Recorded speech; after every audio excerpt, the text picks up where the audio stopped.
The desire to improve ourselves has a long and illustrious history, stretching back to ancient wisdom sustained in oral tradition and sage advice lovingly etched into stone. But the modern self-help industry, with its self-assured swagger and shelves overflowing with optimistic hardbacks, has its roots in a specific trajectory of social and philosophical currents. This is the fascinating story of a multi-billion-dollar industry born out of the demand for feel-good preachers in a post-religion era.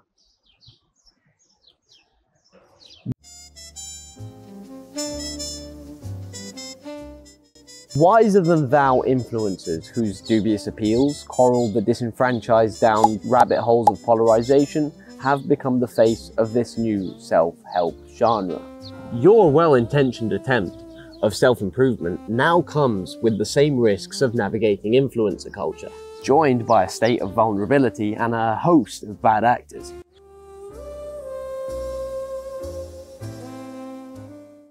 Early pioneers such as Dale Carnegie, with his classic 1936 publication How to Win Friends and Influence People, laid the groundwork for emphasizing social skills and positive thinking. In the counterculture movements of the following decades, figures like Terence, McKenna and Alan Watts promoted a new brand of self-discovery through introspection and connection with something larger than oneself, granted usually through the medium of some kind of ulterior substance. This added what would come to be known as a psychedelic layer to the self-help space, which still persists to this day. But what's indisputable is that the rise of the internet and platform-based media distribution fundamentally changed the self-help genre. Decentralization became the name of the game. No longer did aspirational self-help gurus need the gatekeeping of traditional publishers. YouTube, for example, became a fertile petri dish for this kind of content. Today, the self-help landscape is diverse, with figures like Jordan Peterson coexisting with others like Andrew Tate. This is the thing that's so wonderful about that. All of this, as far as I'm concerned, is that you're going to encounter how you regulate your sexual morality while you're working with chimpanzees. Peterson, offering a quirky and increasingly politicized blend of psychology and philosophy, advocating for personal responsibility as the key to navigating this increasingly complex world. Andrew Tate injects into the modern self-help ecosystem an environment of masculine bravado, which has not gone down without controversy. And everyone's looking at me, who knows CPR? Well, me. Help him! No. Why? Because I ain't gay? In the controversial end of evangelical Christianity, internet duo Girl Defined has cultivated a specific type of community with an even more specific type of morals and values. Their definition of femininity is a strict one, perhaps better defined by who and what it excludes. Their self-help is one of identity politics, shame and condemnation. From Carnegie's gentle guidance to Tate's unapologetic assertiveness, the self-help industry continues to evolve to this day, reflecting the anxieties and aspirations of the society that it serves. A symbiotic formula that rewards profit over integrity and reflects as poorly on the influencers themselves as the platforms that host their content. Frankly, the reason that a lot of self-help content is getting more outrageous is that in the world of user-generated content, if it smells, it sells. A recent Economist article highlights this troubling trend. The rise of influencers who embody and give a platform to polarizing worldviews is one of the many downsides of the democratization of the media. This human billboard arms race pits demographics against each other and hinders our progress towards a more equitable and agreeable society. There are exceptions though. Countering the trend of hot takes and flashy promises, a refreshing wave of self-help YouTubers has emerged. YouTubers like Dad How Do I focus on practical skills. They tackle everything from car maintenance to home repairs and demystify everyday tasks, empowering their audiences to do them themselves. Other positive self-help content creators, such as Lena Norms, openly tackle their fatigued relationship with life goals, a common domain of the self-help guru, whilst others, such as the Financial Diet, lend a hand to their viewers who perhaps aren't that familiar with financial literacy. Though they don't always escape the contemporary trappings of self-help, these down-to-earth content creators foster an attitude of self-reliance and positive thinking in a down-to-earth and approachable way. The democratization of the media. It's a great thing, but it also led to some less reputable practices, ultimately by unaccountable self-help gurus. Think about it. Clickbaity titles, flashy headlines, these are the hallmarks of modern media and of modern self-help.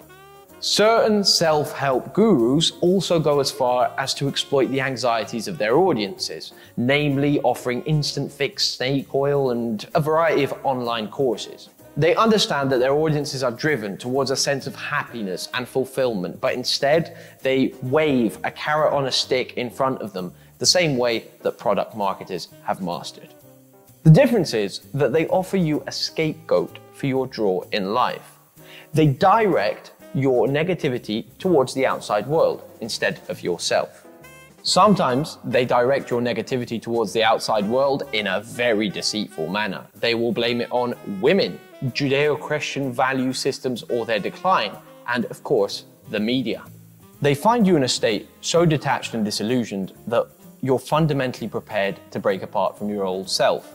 And in such a state of mind, once you're there, it's very hard to go back. It's more important than ever to approach online self-help critically. Prioritize content creators who promote actionable advice, evidence-based approaches, and ultimately seek to empower their viewers. A 2019 study carried out by the Pew Research Center found that young adults in the United States in the 18 to 29 age bracket had shown a rapid decline in trust. Specifically, the study found that people within the 18 to 29 age bracket were less likely to believe that people could be trusted, that if given a shot at it, they would exploit you, or at least that people only looked out for themselves. The study also found that young people, unlike their elders, are more likely to be skeptical of institutions such as religious organizations, the government, big business, and of course, the police. It's fair to point out, though, that this difference in the opinions of these two age brackets is very similar to the one that existed between the millennials and the boomers. The decline appears even sharper in countries of middle to high income, urban areas, and of course, the less educated. In addition to this, women exhibited an even sharper decline in trust than men. These conclusions can only be referred to as huge if true. The authoritative voice that self-help influencers use mainly comes from their position as an alternative source of media. And once they've directed your negative emotions towards the outside world and the big institutions, who else are you going to turn to? For some, the effect is benign. Seeing the world take a shadier tone may motivate them to build safer communities, address the epistemic imbalance between the worker and their boss's bosses. Yet it is clear that alternative sources of information tend to benefit from this decline in trust. The financial value of a disillusioned audience is as motivating a financial incentive as any other. Sorry guys, I'll only be a minute. A smiling image of Garfield reminds me that I am not immune to propaganda. A shattered confidence in the world is pretty hard to restore, and as the saying implies, I may always feel that I'm surrounded by con men, institutional scams and lies that are not only just convincing, but also inevitable snares.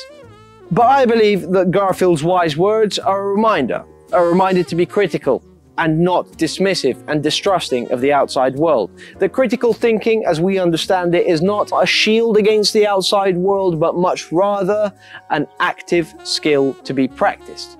And to me, well, there's something freeing about this. It's freeing to know that a fine-tuned practice of analysis can level out the gap between platformed influencers, institutional power, and what I know about what they can and can't try to do to me.